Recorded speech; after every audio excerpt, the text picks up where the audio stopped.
कोई नीच नहीं, कोई पिछड़ा नहीं, कोई अगड़ा नहीं, हम सब आनंद लेते हैं। स्वामी जी, एक और प्रश्न है कि राजनीति की आपने बात की कि राजनीतिक अपने हिसाब से चीज़ों को अपने लिए इस्तेमाल करते हैं। आजकल जो दो शब्द बड़े प्रचलित हैं, एक तो सनातन और दूसरा वक्फ बोर्ड। वक्फ बोर्ड को लेकर बहुत सारे, जो जिस कुंभ की धरती पर हम बैठे हैं वहाँ भी ये कहा जा रहा है कि ये वक्फ की ज़मीन है जो हमारे से छीन ली गई है, और कुछ लोग कह रहे हैं कि इसके मुकाबले एक सनातन बोर्ड गठित होना चाहिए। वक्फ बोर्ड की ज़मीन है, हमसे छीन ली गई है। पकड़ के कौन बैठा था तुम्हारा आदमी जिसके हाथ से हमने छीना? उसका नाम तो बताओ, नाम बताओ। जब अयोध्या में मंदिर का मुकदमा चल रहा था बंधुओं, हम न्यायालय में गए थे। हम खुद एक्सपर्ट विटनेस के रूप में 1 महीना वहाँ पर जिरह किए हुए हैं। हमारे लोगों ने बहुत प्रमाण उपस्थित किया था।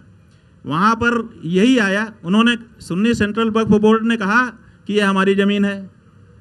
क्यों ज़मीन है? उनका दावा था कि बाबर शहंशाह था और शहंशाह जो कुछ करता है वो कानून हो जाता है, इसलिए उसने तोड़ करके भी बनाया तो बना दिया, अब जो हो गया सो हो गया। वही है, राष्ट्रपति या शहंशाह जो है राजा, वो जो कुछ कर देता है उसके किए में गलती नहीं निकाली जाती, वो एब्सोल्यूट सही करता है, कभी गलत करता ही नहीं है। तो इसलिए उसने कर दिया, अब उसको बदला नहीं जा सकता। तो हमने कहा ठीक है, राजा का अधिकार है, राष्ट्रपति का अधिकार है, ये जो जगह हम लोग बैठे हैं, राष्ट्रपति जब चाहे अध्यादेश निकाल दे अधिग्रहण का, अधिग्रहण कर लेगा। लेकिन अधिग्रहण करके तब उसका होगा। अपने आदमी भेज के हम लोगों को डंडा मार के भगा करके यहाँ थोड़े बैठ सकता है राष्ट्रपति। उसको एक प्रक्रिया अपनानी पड़ेगी। यहाँ के लिए पहले एक धारा प्रकाशित करनी पड़ेगी, उसके बाद फिर अधिग्रहण के लिए बुलाना पड़ेगा, मुआवजा देना पड़ेगा, और तब उनकी होगी। तो हम लोगों ने कहा कि राजा भी जब कोई कार्य करता है तो प्रक्रिया होती है, वो कौन सी प्रक्रिया अपनाई गई वो बताओ, और साथ ही साथ ये बताओ कि कितना मुआवजा दिया गया और किसको दिया गया।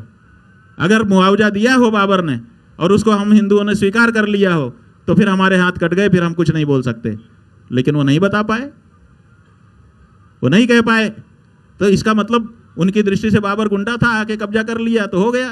तो राजा को गुंडा मत कहो, राजा की एक अपनी प्रक्रिया होती है। ऐसे ही ये जो कह रहे हैं कि कुंभ हमारी भूमि है, अगर उनकी भूमि है तो यहाँ पर वक्फ की जमीन को खाली क्यों, परती क्यों छोड़े हुए थे? 12 साल तक जब कोई भूमि परती रहती है तो वो राजा उसको राजसात कर लेता है, उसकी भी धारा है, हमको धारा याद नहीं है, लेकिन वो राज्य में विलीन हो जाती है। ये आदेश एसडीएम करता है कि ये ज़मीन 12 साल से पड़ती है, इसको हम राज्य के अटैच कर रहे हैं, बाद में वो अलाटमेंट कर देता है जिसको चाहते हैं किसी काम के लिए। क्योंकि कोई भी भूमि उपयोग में आनी चाहिए, खाली नहीं रहनी चाहिए। हम 12 साल के पहले आए थे, कोई वक्फ का आदमी नहीं था। अब 12 साल के बीच में कभी ऐसी बात नहीं सुनाई दी। अब 12 साल के बाद आए एडवर्स पोजीशन, अगर आपकी थी भी तो भी हमारा ही हो गया। दूसरी बात यह है कि आप दावा कर रहे हैं, प्रमाण क्यों नहीं देते हैं? जिस दिन आपने दावा किया उसी दिन आपको प्रमाण भी सामने रखना चाहिए था। आप प्रमाण नहीं रखते हैं, केवल दावा करते हैं। और तीसरी बात, हम हिंदू हैं, हम जब भी कोई कार्य करते हैं तो हमारे यहाँ सेल्फ डिडक्शन का एक सिस्टम है, शास्त्रीय सिस्टम है कि अगर कोई गड़बड़ी करेगा तो जैसे आजकल बैंक वालों ने कर दिया कि इतने रुपए से कम अगर आपके खाते में राशि होगी तो इतना रुपया महीना अपने आप कट जाएगा, आपके सहमति अनुमति की जरूरत नहीं है, एक ही बार में ले लिया। ऐसे ही हमारे धर्मशास्त्रों ने पहले से नियम बनाया है कि जिसकी भूमि में बैठ करके हम जब तब करते हैं, हमारे पुण्य का कुछ अंश उसको अपने आप डिडक्ट होकर के चला जाता है। अगर आपकी भूमि है वास्तव में, केवल दावेदारी की नहीं, तो हमारे किए गए पुण्य का थोड़ा अंश आपको मिल रहा है, आपको क्या दिक्कत है? और अगर आपके पास कोई प्रमाण है तो न्यायालय में जाइए। अगर न्यायालय में नहीं जाना चाहते हैं तो हमारी परम धर्म संसद लगी हुई है, हमने कहा है कि प्रमाण लेकर के आओ, हम विचार करेंगे, दूध का दूध पानी का पानी करेंगे, और हम गोलबंदी वाले नहीं हैं। अगर सचमुच तुम्हारा निकलता होगा तो हम अपने समाज से लड़ करके तुमको दिला देंगे, और नहीं निकलता होगा तो हम मांग करेंगे कि ऐसा फर्जी वक्तव्य देने वाला जो व्यक्ति है उसको देश को गुमराह करने के आरोप में राष्ट्रद्रोह का मुकदमा लगा करके जेल में डाला जाए। उसके लिए भी तैयार रहो।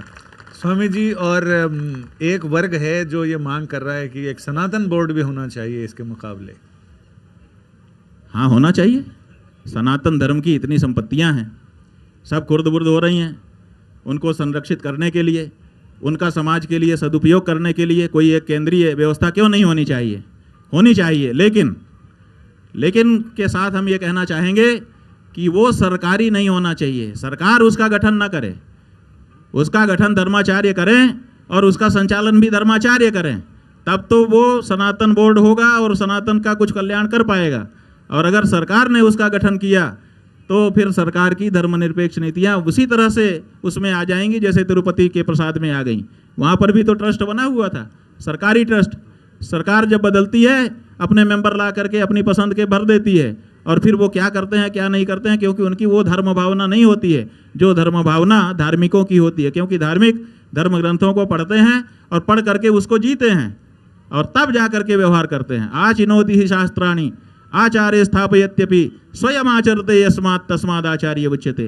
केवल थ्योरी नहीं, उसका प्रैक्टिकल करके आत्मसात कर ले और पूरा अनुभव जब आ जाए तब वो दूसरे को कहने के लायक होता है।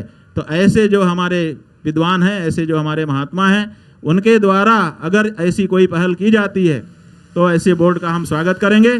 और अगर उसको सरकार के पाले में डालने के लिए कुछ सरकारी संत या सरकारी लोग माहौल बनाएं कि सरकार गठन कर दे, तो उसको हम किसी धर्म में स्वीकार नहीं करेंगे, विरोध करेंगे। क्यों? क्योंकि उससे सनातन धर्म के स्थानों का कल्याण नहीं होगा, बल्कि जैसे वक्फ बोर्ड बना है, सरकार का नियंत्रण है, इसीलिए सरकार जब चाहती है अमेंडमेंट का बिल ला देती है। पता नहीं भारत में लोकतंत्र हो गया है, जनता को गुमराह करके मीडिया के माध्यम से और दूसरे माध्यमों से वोट ले लिया जाता है। पता नहीं किस समय कौन सी सरकार आ जाएगी और उसके मन में क्या भावना होगी। अगर सरकारी हस्तक्षेप रहा तो हमारे धार्मिक स्थान में हम वो नहीं कर पाएंगे जो शुद्ध रूप से धर्माचार्यों को करना चाहिए।